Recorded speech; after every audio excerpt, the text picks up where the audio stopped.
What's up, you radical beauties? Welcome back. Today, I had a really rejuvenating conversation with Case, Bradford. This was just one for the homies. It was one for the real ones. It was all about holistic health, overcoming adversity, top tips to increase vitality, why going back to more ancestrally appropriate ways probably holds the keys to a happier, healthier, longer life and future for not just us, but for societies, why travel can be so important and teach us so much about life, how to navigate the crazy world of tech distractions and addictions, and remember who we really are and what we came here to do. Super inspiring, super fun. I know you're going to love this one. Let's get into it with Case. Case, my man, welcome to the show. I'm loving the background. I'm loving the studio. For the listeners that aren't watching this on YouTube, Case is in a beautiful little garden right now in LA. But I'm going to start this one because I'm wondering how hungry you're feeling. I've been following along online, and I think you're a couple of days into a deep fast. Tell me more. Yes, I am. It's the second day. I would like to have a meal. This is when ghrelin levels spike and hunger is at its highest, and the multi-day fast is at its most difficult point on the second day. So once I get over this hump, it's going to be smooth sailing, and the experience will unfold in a much more beautiful way. But I would definitely love to have a nice big bowl of eggs and cheese right now. Yeah, right on. Or a big glass of anabolic raw milk. We share a love affair with the raw stuff, so I'm sure we'll talk about that. How long is the plan? How long are you planning on fasting for? I set my intention to fast for 4 days and looking forward to accessing clarity. That's the primary reason why I engage in this practice now, but I've been doing it seasonally for the past 5 years. And initially, I lost my sense of taste and smell back in December 2020 from that thing that was going around, which is a really fascinating and controversial topic to talk about. But I lost my smell, and I wanted to be able to taste food again. And I had a voice come to me and tell me to fast for 3 days. So I did that. And lo and behold, when I came back to eating, I could taste the food. I was pleasantly surprised by that. And then I began studying the benefits of multi-day fasting and the research and the tradition. And since then, I've just continued with the practice. That's cool, man. And congratulations on only losing your sense of taste and smell, because a few people lost their minds during that same time period. But you mentioned a voice kind of told you. What do you think that voice is? Is it your intuition? Like, how do what's that? Where'd that whisper come from? What is that for you? I perceive that as intuition, and intuition, some sort of channel to God, a higher wisdom, and grateful for that voice. I've done my best to try and tune into it and receive guidance from it. It doesn't always come as clear or as direct as I'd like, it to be, but it has definitely provided me with some nourishment and guidance over the years. Yeah, dude, there's definitely some traffic on that line sometimes, it feels for me. Sometimes it's like a super highway and I'm like, oh, I've got it all figured out. And other times it's LA downtown traffic where it takes me 30 minutes to go 4 miles. Yeah, that's really interesting. I've done a few prolonged fasts in my time. The longest I ever did was 5 days. But it is I like that you're approaching it. There's physical benefits, of course, but you're approaching it here primarily kind of like spiritually, I guess, to quiet down the noise, reduce distractions, seek clarity, seek peace of mind. And that's something that's been documented for a long time, right? With spiritual teachers. Most famously, Jesus's desert kind of days, where he 40 days and 40 nights, I believe it was. So it's pretty aggressive. 4 days is a nice little teaser for that. Is there something you're going for in particular right now? Is there some kind of direction you're looking for or anything like that? I'm aiming to receive clarity on where to go next. I have this place here back in Los Angeles where I've lived for the past 10 years, aside from the past few months where I've been nomadic. So I landed back here and I'm seeking direction on whether I should continue traveling onward on this nomadic lifestyle or if I should settle back down in LA with my friends and community and build things here. Yeah, right on, man. Right on. Well, best of luck. I hope through this conversation, we can help other people find some clarity on where they're at as well. And I think what's always really cool for people that don't know who the guest is, to get a little bit of background on them. Talk to me a little bit about how you got started on this health thing. You've amassed a pretty healthy following now across various social media platforms, probably most prominently on X, right? But you put out a lot of content in kind of this holistic health, esoteric health kind of world. Were you always health minded? Did this come from somewhat of a crisis or a breakdown or anything like that?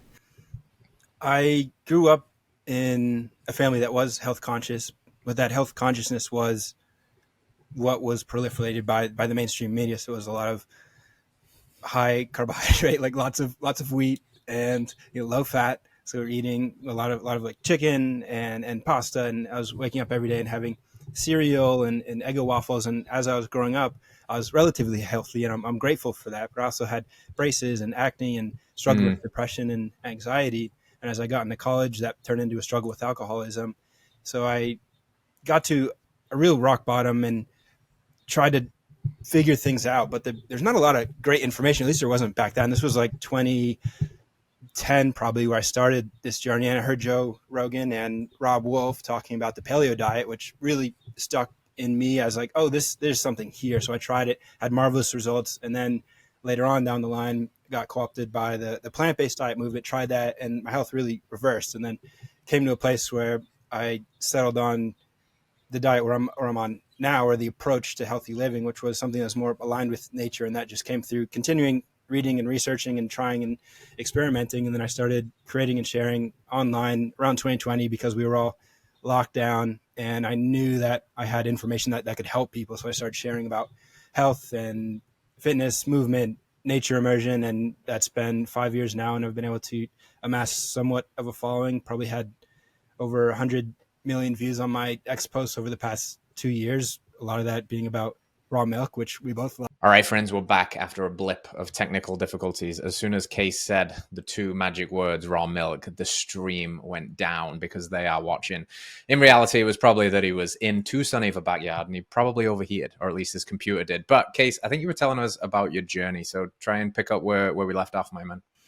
Yes, it's been about learning and sharing. So just learning what I can about how to be healthy, fit, and vital in this modern age where many of us are challenged by that, and sharing what I've learned along the way, because it has been a lot simpler than I initially thought it was, or what I learned it would be growing up. And just want to help as many people as possible understand that path forward, because it was truly life changing for me. I was in horrible shape when I was 25, depressed, suicidal thoughts, just didn't like the man that I saw in the mirror. And now I'm enjoying life. And that change happened through simple, easy, and accessible methods that anyone can tap into.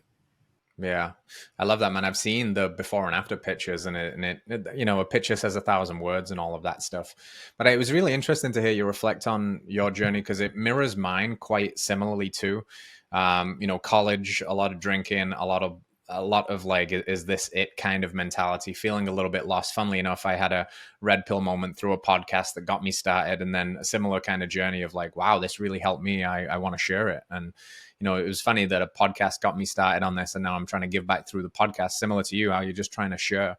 But I think that brings up an interesting question now, as we're both grown men, whatever that means, in our mid 30s, like the unique challenges faced by younger people in general, but like college age kids, do you get reached out to by that demographic quite a bit? And how do you try and just give them a message that's a bit more hopeful and try and get them focusing on the right things instead of just partying the life away and stuff like that?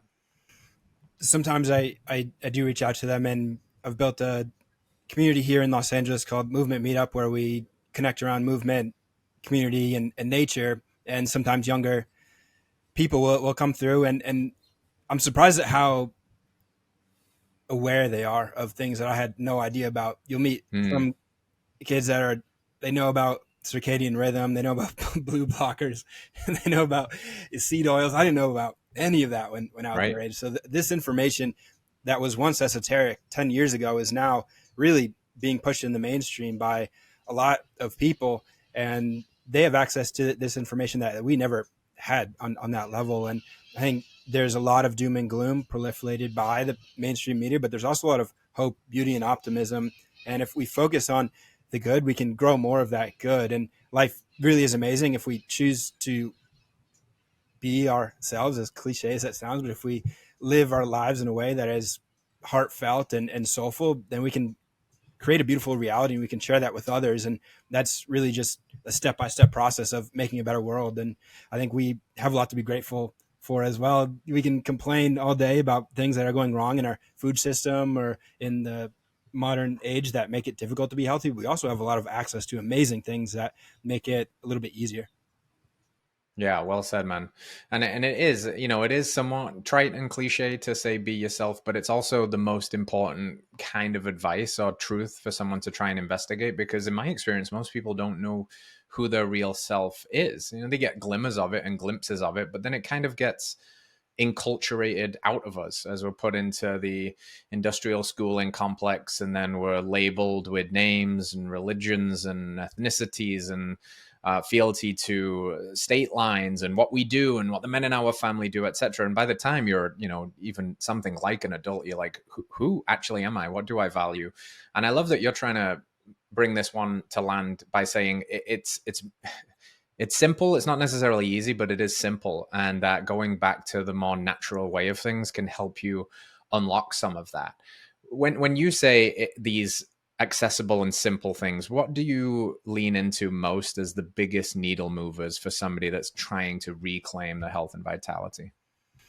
Biggest one is definitely sunshine, or at least that's what it was for me. I grew up in New England, in New Hampshire, and there wasn't much sunshine to be had. And when there was sun in the summer, there was a lot of fear around it. Put on sunscreen, like don't stay out in the sun too long. And then when I moved to LA, started spending a lot more time in the sun. It felt so good, and I still had that part of me that was like, "Well, this is dangerous." Even though it feels really good, this is, gotta wear sunscreen. Don't get too much of it. But as I began to embrace just the natural amazing feeling of getting sunshine, and I felt better. My mood completely changed. And then gradually my body began to change. So my body mind, as it accessed more starlight, just started to flourish in ways that I couldn't imagine previously. So that is free. That's completely free, and Mm, it's accessible. If you have access to being able to get full body sun, being naked in the sun, that's a whole nother level that you can tap into. That feels amazing, and it's free. And then is almost like a lead domino where you begin to realize, like, hold on, I don't have to struggle, I don't have to sacrifice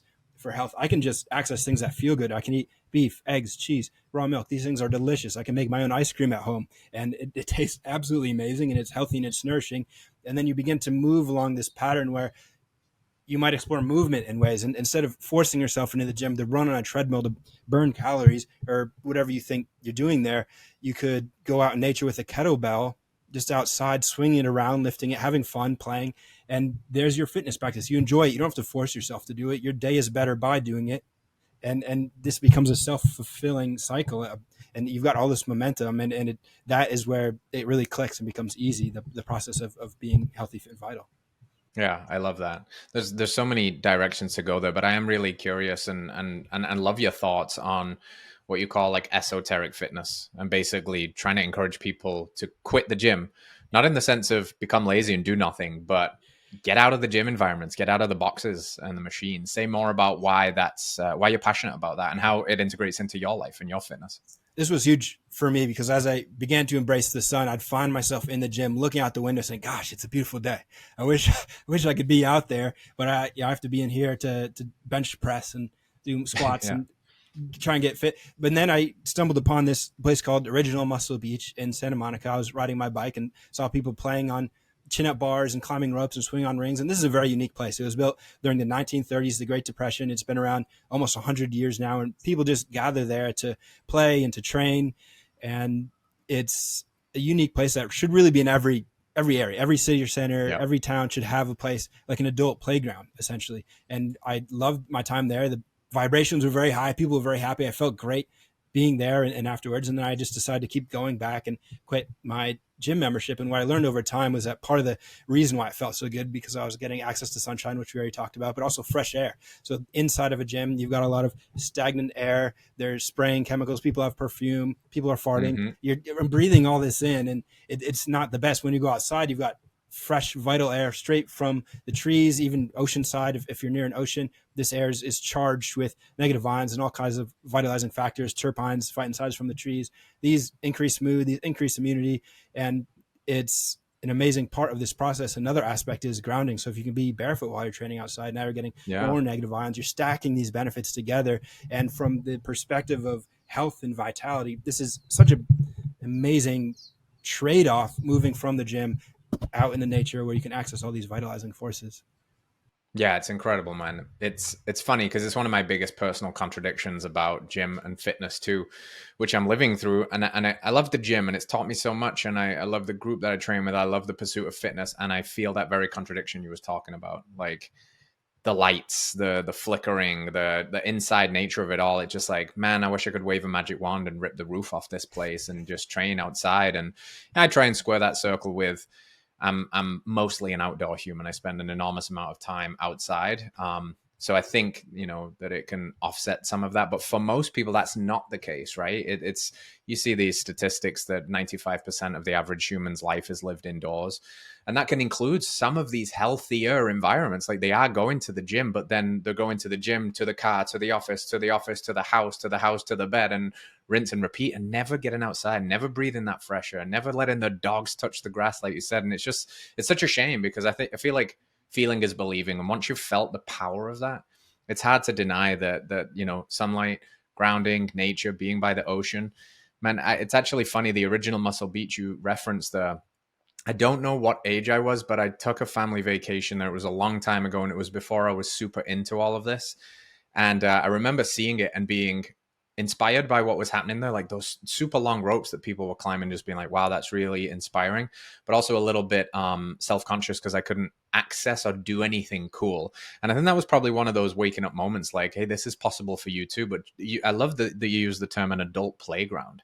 I think that's really cool. And I think you've got a unique perspective on that, how we shouldn't take life so seriously all the time, and that play as a philosophy and also as a movement practice. Why is it so important for you to kind of step outside the bounds of traditional fitness and traditional, also everything so serious, and be a bit more playful about life?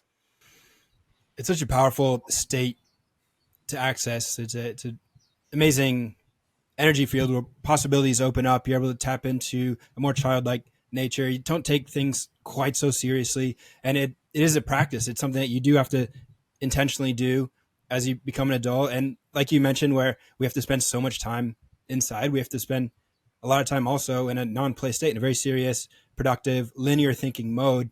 And being stuck in that state can really wreak havoc on the Right. body mind because you're not letting loose. And this is the ancestral way that mammals of all kinds release stress. You see, all animals in the wild are playing. For them, it's usually a form of play fighting. You'll see dogs do it, trying to get at each other's necks and rolling around. And I think that for humans as well, for us, play fighting is probably one of the best ways to release stress, especially for men.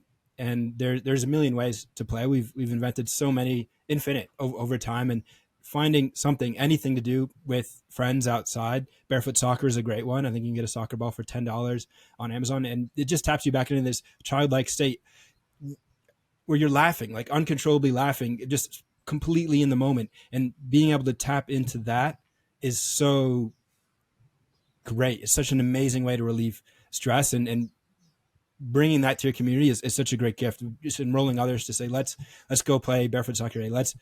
wrestle, do something, just make that happen, and your life will really get a heck of a lot better. Yeah, agreed, man. I'm sure you're familiar. I think it's a Chinese proverb. It's the we don't stop playing because we grow old. We grow old because we stop playing. So that play is a way to stay young. You mentioned that kind of like childlike curiosity, fun. I really see that in people that have maintained it healthily through aging.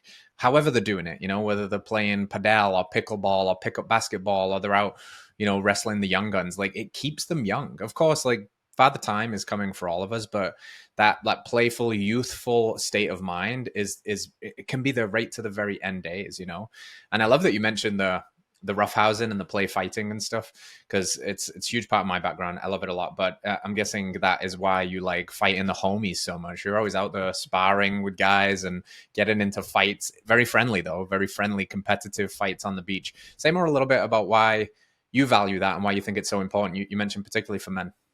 Martial arts were a huge part of my journey, helped teach me discipline and give me confidence. I was a lot smaller when I was younger, and I just didn't feel comfortable in my own body or out and about. And it just gave me that process to sort of understand life, even the concept of like repetition equals improvement, like that. that concept is so core to everything, and you really get an obvious example of that when you train martial arts. You throw a punch once, you're bad at it, but you throw it 1,000 times and it becomes really good. You get really good at it. The same could be said for practicing handstand. You're going to be terrible at it for a long time, but eventually you master it, and you can take that mindset and apply it to anything. But fighting and martial arts specifically is an amazing way to tap into those primal roots of play. And when we wrestle and spar in the park with the movement meetup group that I mentioned, it's amazing how many people come up and watch or want to join. They'll say, "Oh, can I wrestle with you guys? Can I Yeah, join?" yeah. There's just something innate about it that taps into our roots as humans, and it's very difficult, actually impossible, to access that part of ourselves without engaging in some form of physical roughhousing. So Mm-hmm. it's Mm-hmm. difficult to put into words, but it really is a powerful practice. Yeah, I agree. It seems to be fundamental to the human condition that we all know that whether we are the men with our ancestors were, the barbarians that fought in all kinds of wars and had to see a lot of violence to, give us the beautiful gift of the life we have now, and to acknowledge that's a part of our history, and there's a part of us that likes to see it. There's a part of us that can't take our eyes away from an altercation, and I'm kind of glad that the sport of fighting is having its moment again. The UFC is incredibly popular now. When I was getting into it, they tried to denigrate it. They called it, low IQ. It's human cockfighting. This is just a bunch of savage, toxic men. And I think some of the most respectable, awesome, soft, loving, caring men are also some of the most violent that I've met, because they have that Jordan Peterson quote esque where they have the ability to be violent, but they have it under voluntary control, and they've tapped into that primal essence of themselves, and they can go and beat the shit out of each other in the gym and then hug it out afterwards and share some really cool things. And I do think that fighting is just like, I don't know, it's symbolic of life itself. It's a bit of a fight, right? And sometimes you got to have your backs on the ropes against a bigger, badder opponent and find a way to stay in there and answer the call and get back out and take your licks and learn from that, and also beat up on some people sometimes. And that's how you gain that confidence that you were speaking about. So fighting for me is obviously an awesome physical practice, but yeah, so psychologically healthy, and I think it's a massive metaphor for life as well. We all have this inner savage, this aggression and tenacity, and having a container to be able to practice and express that is an amazing way to, as you said, become a more loving person, because you can relieve that part of yourself. You're not walking around tense with this angst. You can get this on some level through any fitness practice by pushing yourself, but there is something different about doing it with someone else. You've got a collaborative energy. There's always benefits to bringing other people in, Yeah. and having that container to be able to express just is an amazing way to relieve the inner savage, and also to contain it. So it's especially great for men, but really great for everyone, especially in this day and age where everyone's isolated and lonely and just doing things with other people, because you can't really practice fighting alone. You could do shadow boxing and things like that, and it's great for mobility and kind of warming up and just kind of a meditative practice. But anything that gets you involved with other people Yes. is really worthwhile.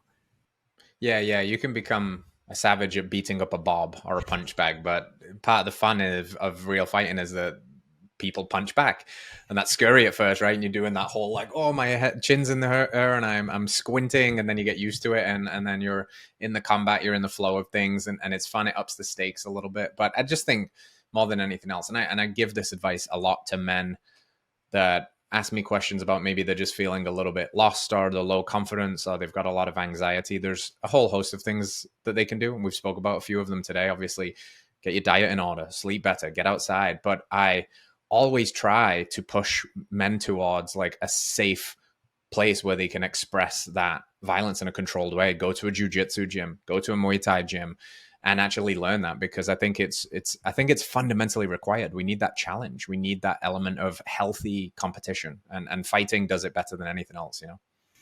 I agree 100%. And there is that practical aspect where you may be faced with a self-defense situation. I personally have only really been faced with two from crazy homeless people here in LA. One time I was swimming in the ocean, and there's a guy rifling through our bags, and my girlfriend at the time turned around, she yelled at him, and I knew that I was going to have to chase this guy down. And I started running out of the ocean, and I'm in the ocean, so it's like this slow motion run. I see this guy rifling through my things. I'm thinking, okay, phone, two phones. There's like a GoPro in there. I'm adding up in my head. Okay, that's like $3,000 and a lot of time and energy that I'm gonna have to waste on this. And as I got to the shore, he was already like off into the horizon. I'm thinking this is going to be a painful sprint because I don't know how far I'm going to have to run. I'm going to have to run as fast as I can while like kind of dictating how far I go and take off after him. Luckily, he was not in good shape at all, and I started catching up and leaped on his back, put him in a rear naked choke.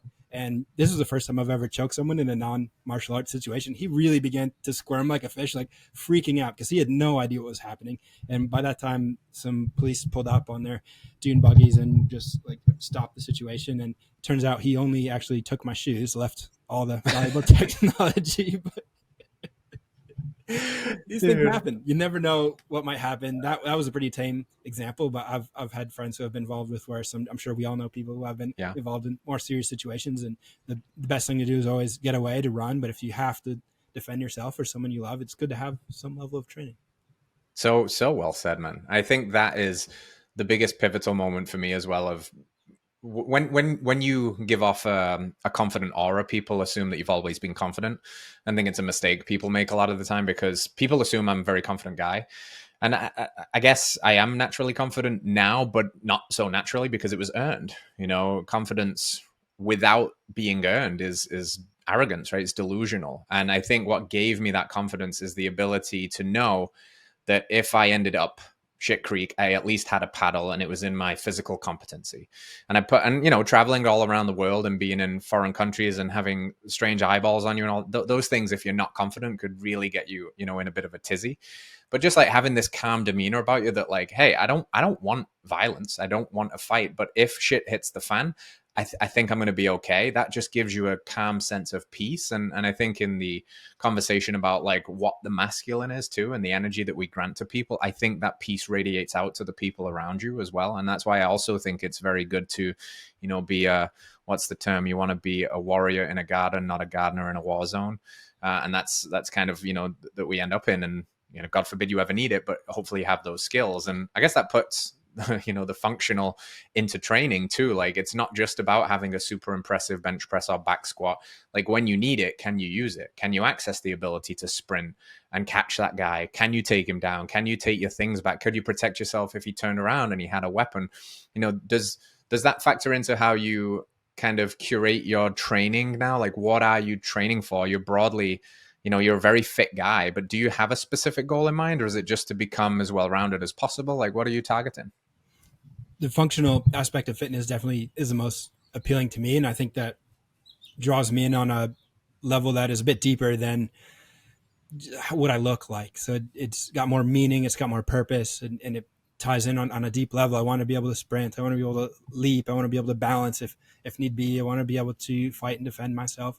And then there's also just the element of wanting mobility and longevity so that I can play well into old age and be able to access that great energy state that we talked about. So I'd say those are the two things. And for me, I tend to observe that a lot of people who get into the gym start lifting really heavy and almost always end up with injuries. And I know that can be avoided. And I don't want to sit here crapping on that entire practice to say like weightlifting heavy is like, you know, detrimental to the body. There are some people who will take that route and they'll defend it. I don't really care that much. It can be harmful to people. So I don't lift really any weights that are heavier than a 65-pound kettlebell. And I'm able to still be pretty jacked, 195-pound man without any heavy lifting. So, you know, my goals are what works for me. I think we all need to just find what works for us. And that's the most beautiful thing. But I don't really believe in putting myself in the gym to lift heavy. And a lot of that could potentially be driven by narcissism. But I do also know people change their lives radically through that by increasing their testosterone and finding a community in the gym where they're able to do all that and get a ton of value out of it. So I want to shy away from, you know, conveying that it's a bad in any way. I just want to present the alternative for anyone who's like seeking something different. Yeah, for sure. Yeah, that's one of the ways to the way of which there are many ways, you know, and we I think like season of life stuff is very interesting too. Like I had my more natural mover days before the CrossFit days that I'm currently in right now, and I can say from the inside, like I could steel man or straw man this argument, because I can totally see that a lot of the people in that gym have no business being in the gym, even though they're doing like healthy things and they're getting fitter, and they might even be getting stronger, because mechanically you can see the way that they move, and you can see the competition aspect go a little bit too far, where they're pushing beyond their means and their capabilities. And you only have to stretch that out far enough to know that that doesn't end well. And they could be really well served getting out of that environment, learning some mace, kettlebells, slacklining, grounding, doing some mobility. So what I try and do now is understand that I'm chasing specific goals with CrossFit that's not necessarily about holistic health, but I then have to offset a lot of that with the stuff that I do outside of the gym. And that's why I have rope flow, mace, kettlebell in my front yard. I'm trying to always get down on the ground and move. And I guess, the term hybrid athlete has become popular recently, and it's a strange one because it's represented by a group of people that basically just have really impressive cardiovascular fitness. Like they can run really far and like, I guess, are somewhat strong, when realistically a real hybrid athlete to me is more like what we've been describing. Can you sprint? Can you climb?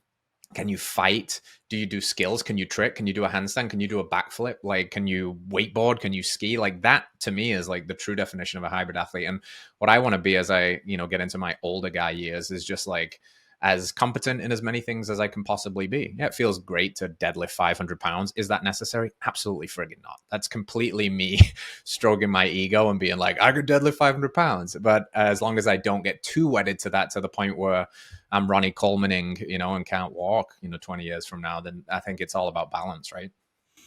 Absolutely, all about balance. And I think that really the most important piece for a lot of men who are struggling with this is to focus on that deeper purpose. Like, why are you Right. doing this? Is it really bringing you value? And you mentioned one piece of this a little bit early in the conversation about being in foreign countries and knowing that you can defend yourself. And before we started recording, you mentioned that you were backpacking for 4 years. I'd love to learn a little bit more about that if you're willing to share. That sounds like a fascinating journey that you went on. I'm curious where you went and what led you on that journey. Yeah, it was a fascinating journey. It was I would call it school after school. And what I mean by that is I've always said since that experience that taught me more about myself, people, life, different cultures, the way the world actually works than my preceding 23 years of higher education up until that point. And the, tens of thousands of dollars you spend on that and listening to the professors and how it goes. And then you get out into the world and you experience it and you're like, oh, this is pretty neat. And what it was for me was a big initiation. And I would define initiation as something like when everything you believe to be true yesterday is no longer true today. Your brain is kind of shattered because of seeing things like I grew up in kind of a materialistic culture. The West is typically quite materialistic, where success is defined as titles, roles, fancy cars, more money in the bank, etc.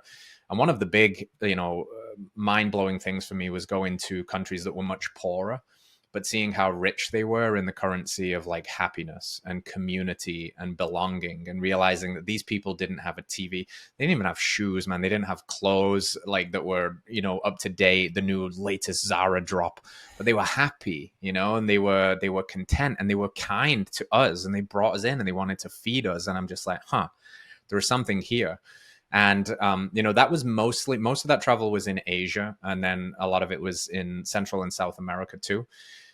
So always being the kind of odd man out in a way, you're usually everywhere you go, everybody's like you speak the same language, but then you drop yourself into a remote village on the west side of Indonesia, and everybody's looking at you as a weird tattooed guy with a ginger beard. And you finally realize what it's like to have all eyes on you and to not be able to communicate, again, to navigate those situations. But mostly people are really kind. And again, mostly where you go, people want the same things and they want to offer and help and feed you and love you. And it was just really cool because it broke down a lot of barriers that the world out there is a big, scary place and you should just stay here and stay safe. When really then that's another meta analogy of life, that growth lives on the other side of your comfort zone, and it's far from comfortable, jetting off with a one-way ticket to the other side of the world with a girl you just met, by the way, who's now my wife and the mother of my children. But I'd met her like 6 weeks prior, and we were like, this will be a great idea. Let's go travel the world together.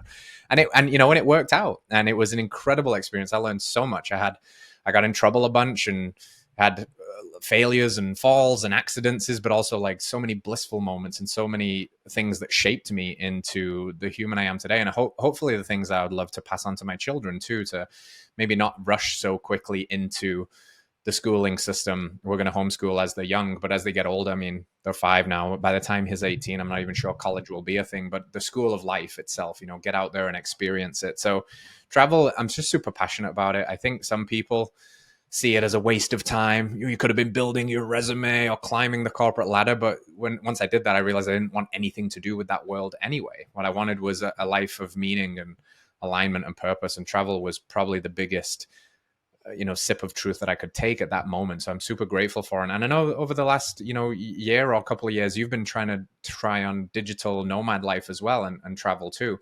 So is anything similar there or resonating for you? What was that journey like for you?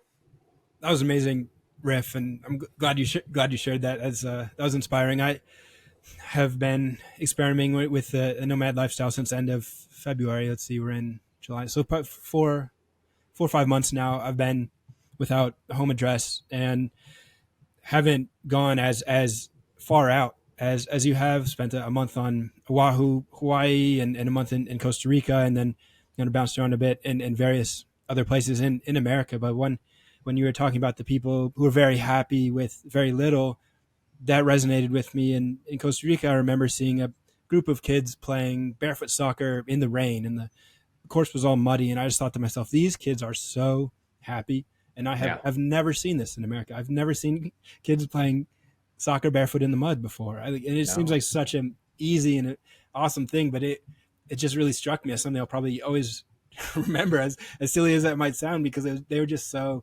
happy. And I think that's what a lot of people are missing, is that spark, Right. that joy, that just pure bliss of being in the moment and enjoying what they have, even if it is such a small amount of, if it's just a soccer ball in the rain. And it really is, we always have these opportunities, but I think in our culture, in America, where there's this so much pressure on like more, like always focus on more. And it's can be really destructive mindset. And other cultures do have it a little bit more figured out in terms of quality of life and general levels of happiness.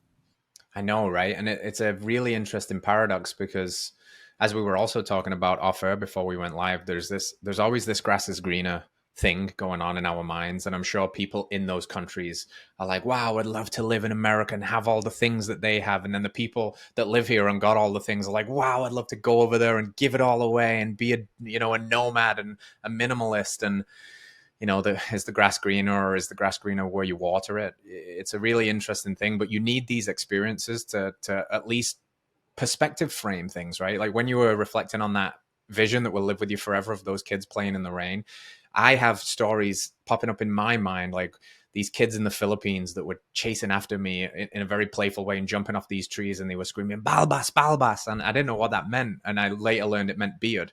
And they were running up to me and they were trying to pinch beard hairs out, and they were like just having so much fun. But again, it was like, if you zoomed out and looked around, you'd be like, wow, these kids have nothing. They live in a little hut with a metal roof on it. But there was so much joy, And then you look at the modern kid here, and they're probably sitting inside on an iPad, listening to whatever on, YouTube. And it's just like, it's not the same thing. We have to, maybe the truth is somewhere in the middle, but we have to course correct back to something more like nature, simplicity, play, like the things that we've forgotten. Because if there is one big myth of modernity that is not playing out well, it's the myth of more that you alluded to. More success, more money, more food, more empty calories, more sex, more casual relation, more of all of this we were told would satiate us. But the more we get, the more we realize we're starving at a soul level for something more. There's this massive myth of progress as it's defined in the West, which is better technology. And we've gotten to the point where it's actually causing more harm than good. You can look at, there's a million examples of this. There's the glyphosate on our crops. There's the EMF that's coming out of the 5G towers. There's the blue light from our screens and from our lights inside that are disrupting our sleep cycles. All these and that's just a very tiny example. I could go on, but I don't want to get too depressing about it. All these the consequences and the accumulative negative effects of all these are really becoming incredibly destructive. And we have this amazing opportunity to look at other cultures, to look at the past and see what did we leave behind? What did we forget? How can we reconnect Mm. with this deeper sense of self and of humanity and of joy, and bring that back into the fold, because we've left some pretty powerful things in the past.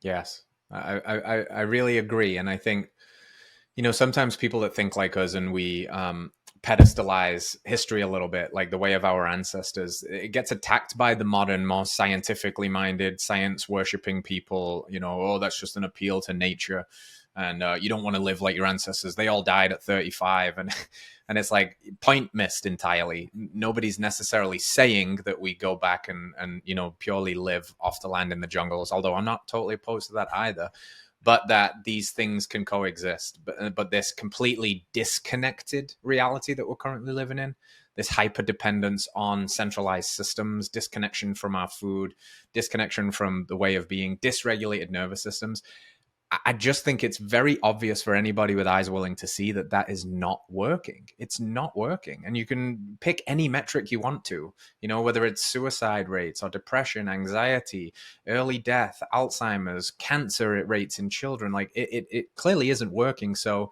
yeah, okay, let's look back. Let's try and simplify a little bit, because if we just keep going the way we're going right now, it seems like we're flying like headfirst into a cliff, and everybody's just content to splat.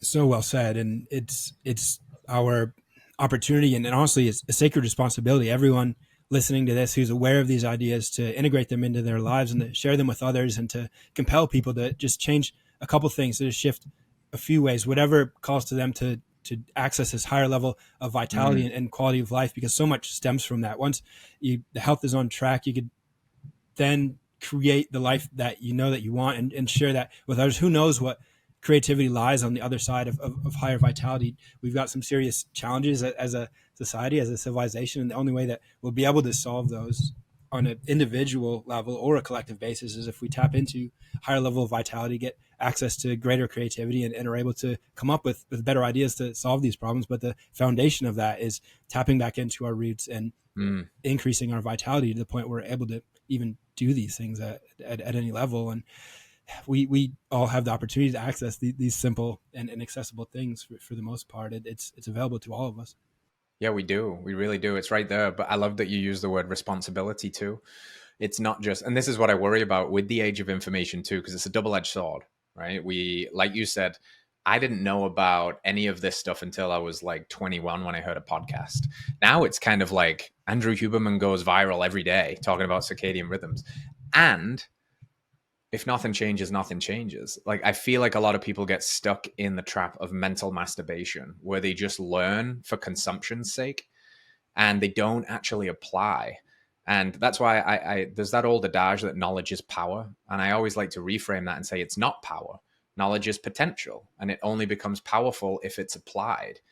And I think that that's why when you use that word responsibility, I was like, hell yeah, because if you listen to this podcast and you're nodding along and it's resonating with you, and then you end it and nothing changes, then what did you actually do? The truth is you did nothing, and that's a problem. So the responsibility now to actually do something with this amazing information and opportunity that we have through tapping into things like vitality and creativity.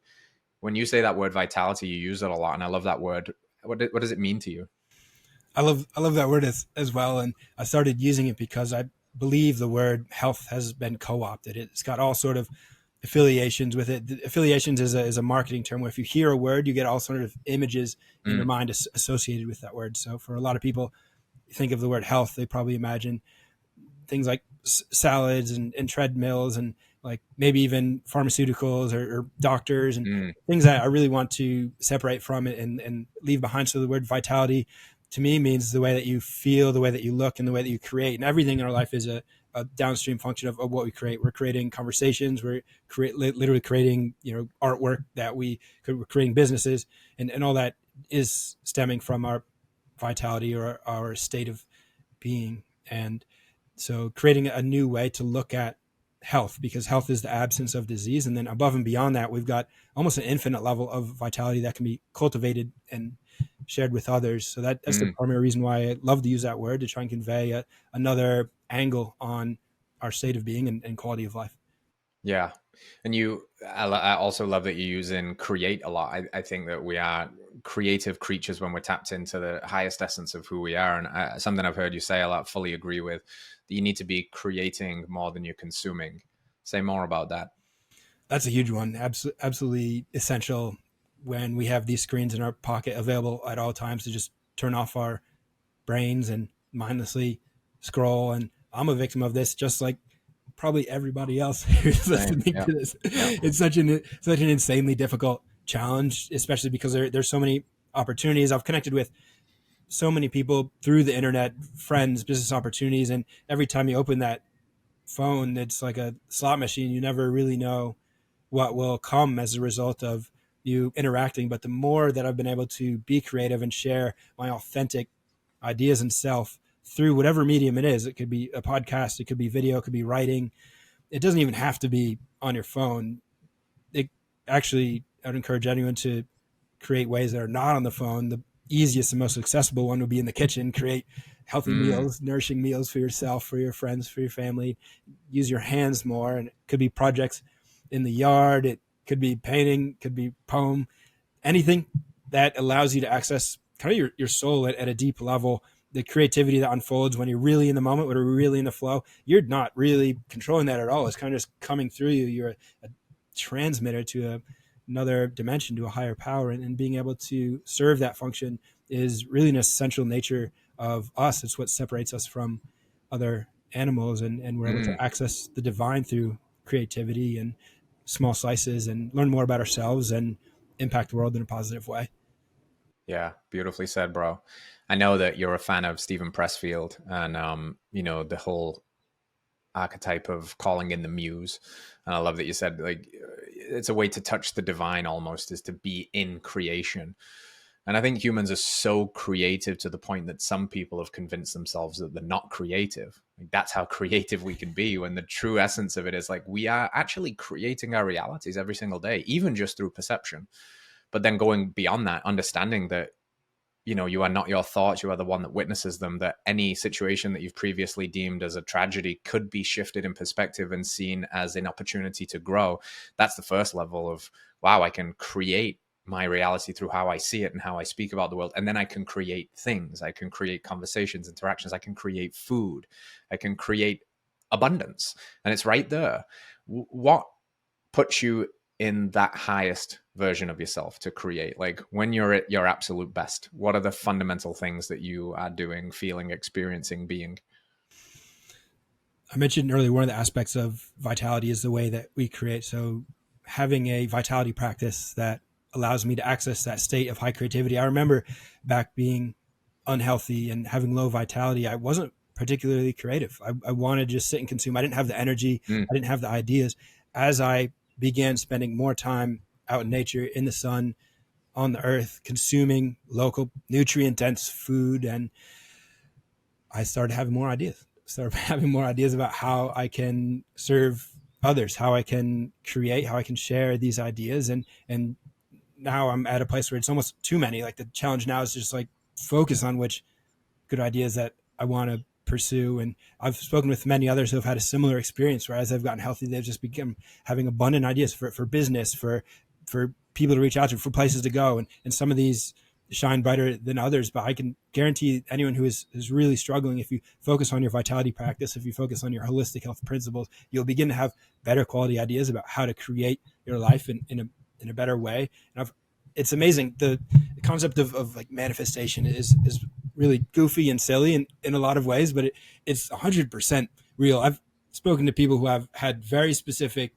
intentions in mind of where they wanted to live, like what car they want to have, how many surfboards they wanted, for example. And all of a sudden, a year or two later, they're in that exact Mm. situation. Prayer is another way to look at this. It's a very powerful and real modality that we have access to, and we can use our body minds to create the lives that we want through having higher vitality. Is definitely a helpful way to access those better ideas.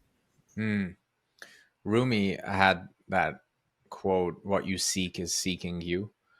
And I think that's an idea to build on that, if you can conjure up a clear vision of what it is that you want, and then actually become the kind of person that's worthy of receiving that, then you can have whatever it is that you want. I think why manifestation gets a bad rap is people believe it's just saying affirmations in the mirror and not actually doing the things. Like, oh, I won $1 million. I'm now going to sit on my phone and pick my bum for 4 hours. It's like, hey, that's not going to get you there, man. So there's that responsibility again. There's that participation aspect with life. Like, and if you can't see it, you'll never achieve it. That's another one of these binds. Like, if you can't see a more hopeful future for yourself, I don't know what to tell you. You've really got to work on that. Like, do you believe that change is possible? And I know that people listening to this kind of conversation do.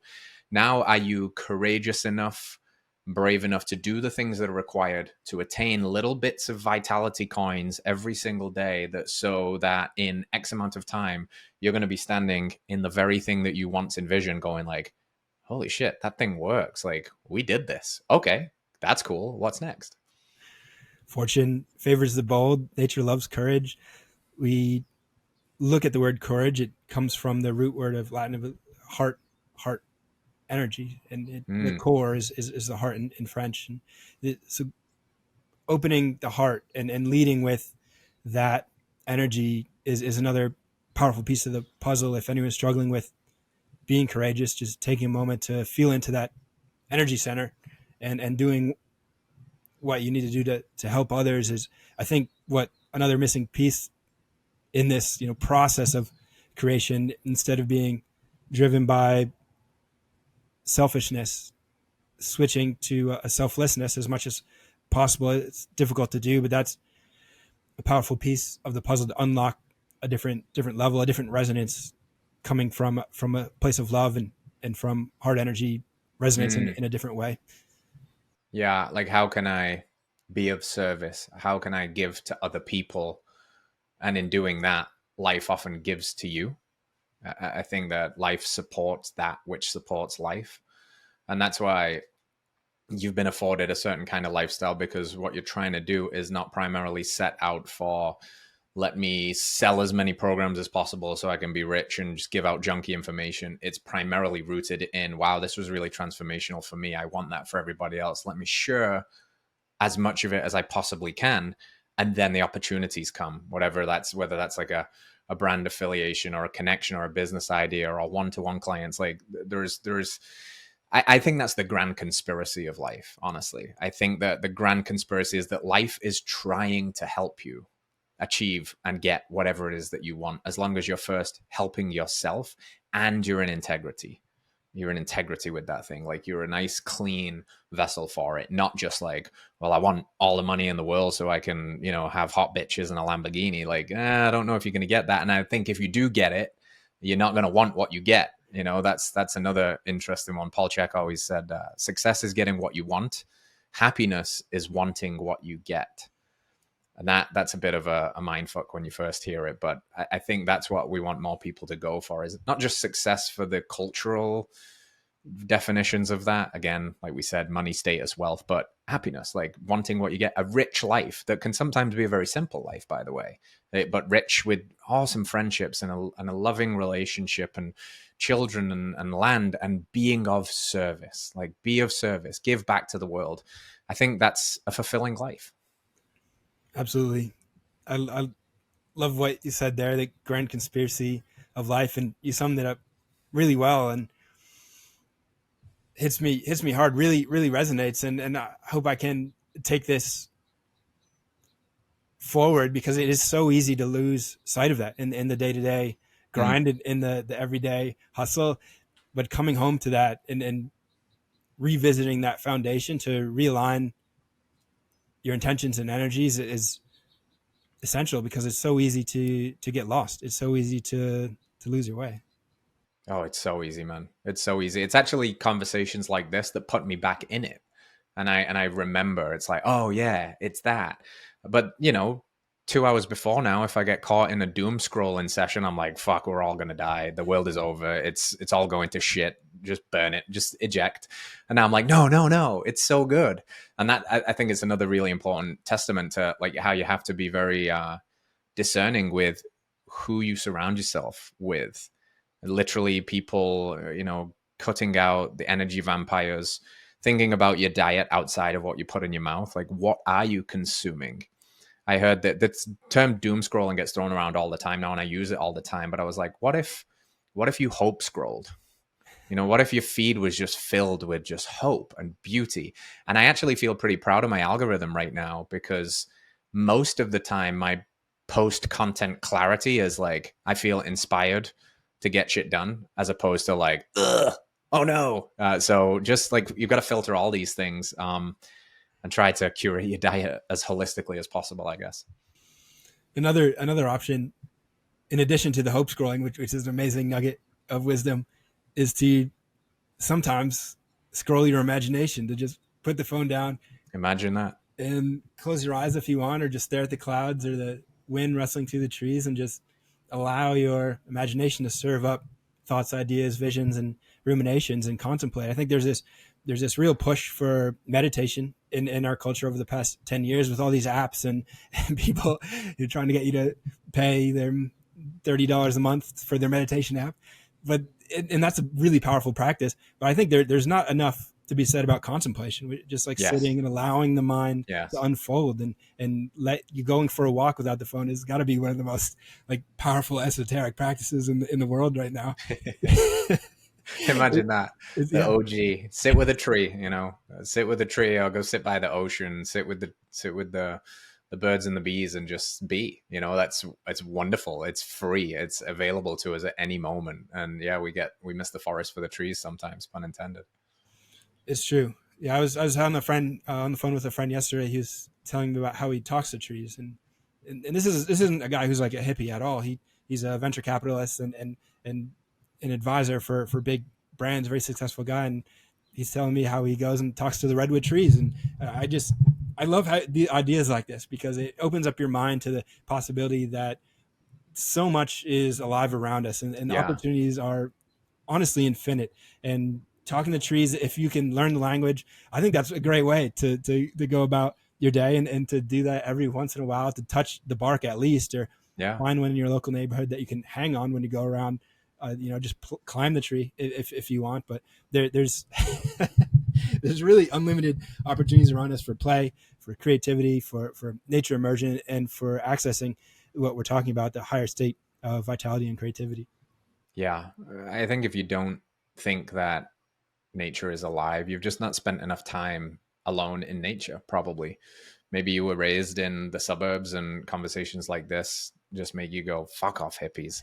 But I guarantee if you go and spend, 5-7 days camping alone in nature, you'll come back thinking that everything is alive, everything is animated. There's obviously a life force running through everything. And, pick your word that feels most comfortable, God, source, creator, but you're of that too.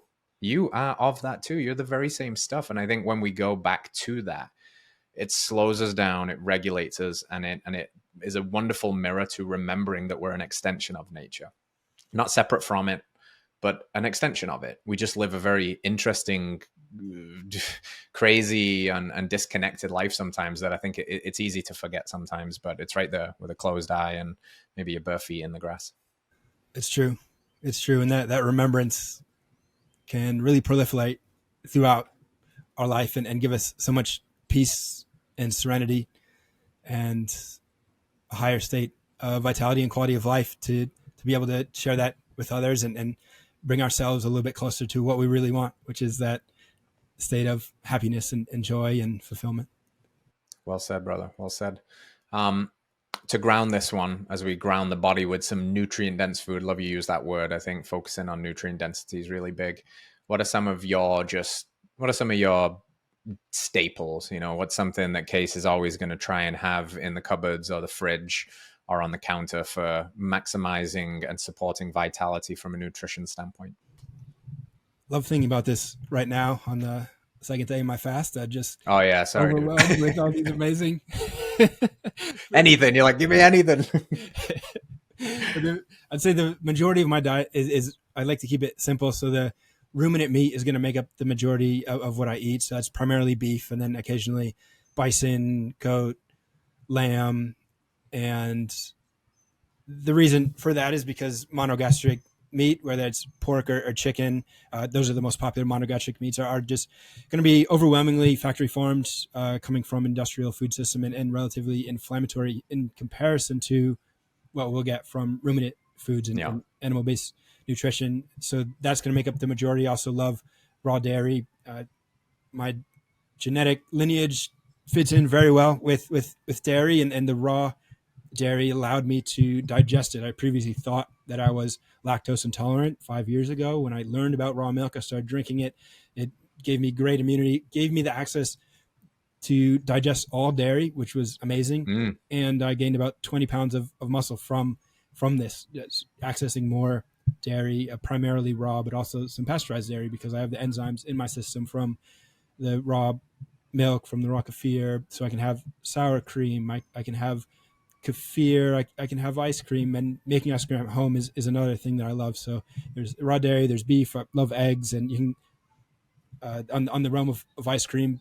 I sort of glossed over that. Now I'm thinking about all this food. It's getting me a little bit distracted, but the ice cream, I do need to talk about that, because making it at home with cream, milk, eggs, honey, maybe some vanilla bean is such an amazing part of tapping back into the roots of food, because you can make it Yeah. all raw. You can make it at home. You can make it for your friends, and it's absolutely amazing and delightful. And then local fruit would be the next one. So going to the farmer's market as often as I can, getting this delicious fruit grown from local farms. If you go get an apple at the grocery store, for example, that could be 6 months to a year old.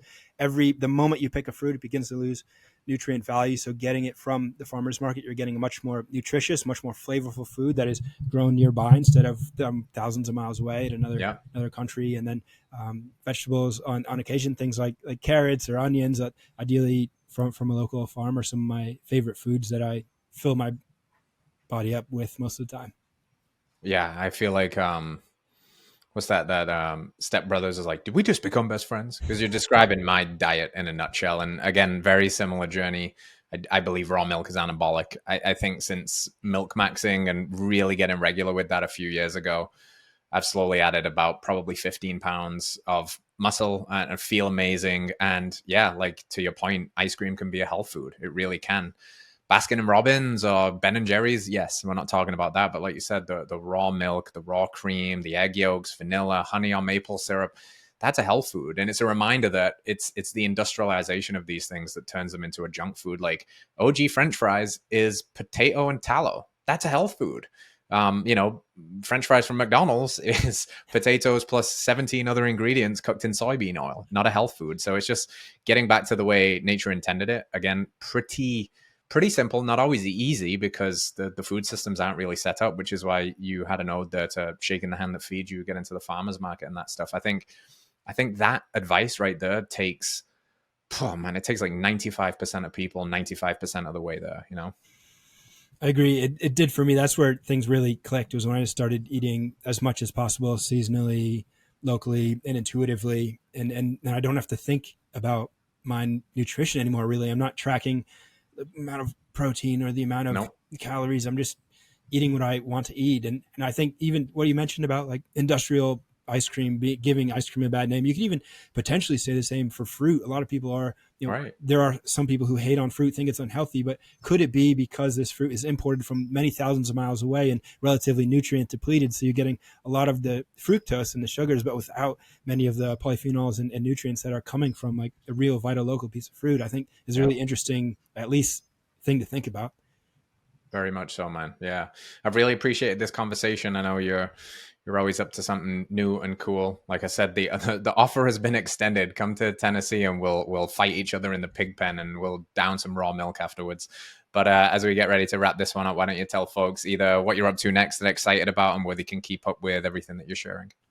I would love to come visit you in Tennessee. We'll coordinate that after this. But the best way to find me, if you Google my name, Case Bradford, all the social media platforms will come up. I've got some excited projects in the works that will hopefully come to light this year, if not definitely next. And I've really enjoyed speaking with you. I'm grateful for the opportunity to come on here and connect. This dialogue has been nourishing at a soul level, and I appreciate it tremendously. Thank you. Right back at you, brother. I'm excited to see what you create, and I'm sure everybody else will be as well. So follow along, and you beautiful peeps, we'll see you next week. Peace out.